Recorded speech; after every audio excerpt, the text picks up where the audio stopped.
If mushrooms popped up in your vegetable bed overnight, the worst move might be trying to kill them.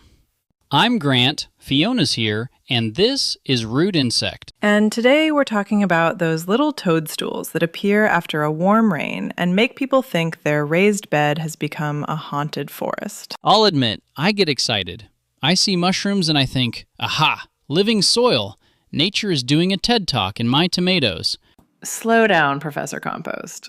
Mushrooms can be a good sign, but they're not a soil health certificate.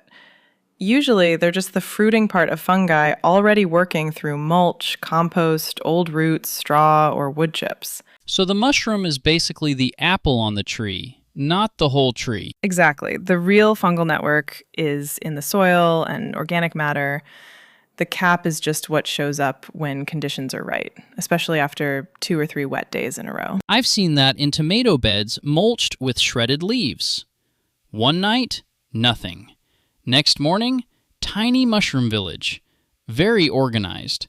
Probably has a mayor. And most of the time, the tomatoes do not care. Peppers don't care. Beans don't care. The issue is not mushroom equals danger.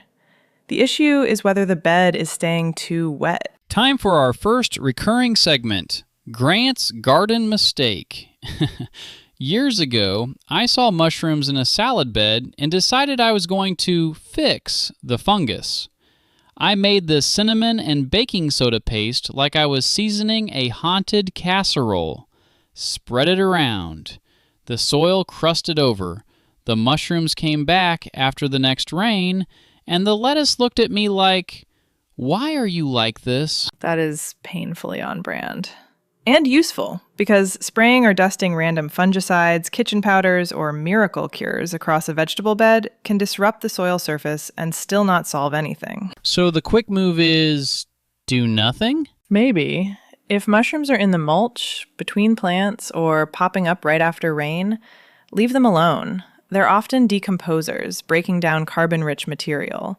Bark fines, leaf mold, buried sticks, unfinished compost, last year's root bits. But there are times to pull them. Yes, if you have toddlers, curious dogs, or chickens pecking through the beds, remove the visible mushrooms. Not because they poison the vegetables, because nobody needs a Labrador playing mushroom roulette. Important distinction. A mushroom near kale does not make the kale toxic. Correct. But don't eat the mushroom, not even if it looks like something from the grocery store. White mushrooms are especially tricky. A white cap, gills underneath, and a stout stem can describe harmless types and some very unsafe lookalikes. Phone app says it's fine? Phone app is not invited to lunch. Mushroom identification from one blurry photo is not enough. Let's talk types. The ones I see most are little gray clusters that sort of melt. Ink caps. Likely ink caps, anyway. They show up in clusters, grayish or tan, with thin stems and pleated or shaggy caps. Then they collapse into black, inky sludge. Dramatic, gross, and usually harmless. In the article, there was that 4x8 pepper bed example. Leaf mold with oak stem bits, 2 rains, then ink caps everywhere. And the peppers kept growing. That's the point. Ink caps often mean woody material is breaking down. The downside is they look alarming and leave black smears. What about the tiny cups with little eggs inside? Those look like fairy cookware. Bird nest fungi. They can be about 1/4 inch across, sometimes smaller, and they love mulch and decaying wood. The eggs are spore packets. Rain splashes them out. Weird, but not a vegetable emergency. I kind of love those. Same.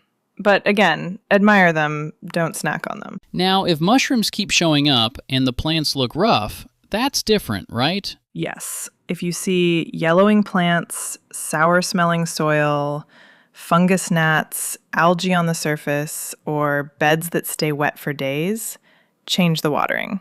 That might mean watering less often, improving drainage, pulling mulch back from plant stems, or letting the top inch dry before watering again. I was going to say mushrooms always mean rich soil. No, Grant. They can mean active decomposition. They can also mean you turned your raised bed into a sponge with tomatoes in it. Fair. Moist is good. Swamp salad is bad. Exactly. Near the end here, we need Fiona's 30-second verdict. Fiona's 30-second verdict. Should you remove mushrooms from a vegetable garden? Usually, no. Leave them if they're in mulch or between plants after rain, because they're probably decomposers, turning organic matter into usable soil food. Maybe remove them if kids, pets, or chickens can reach them. And yes, change your watering if mushrooms come with yellow leaves, sour soil, gnats, or algae.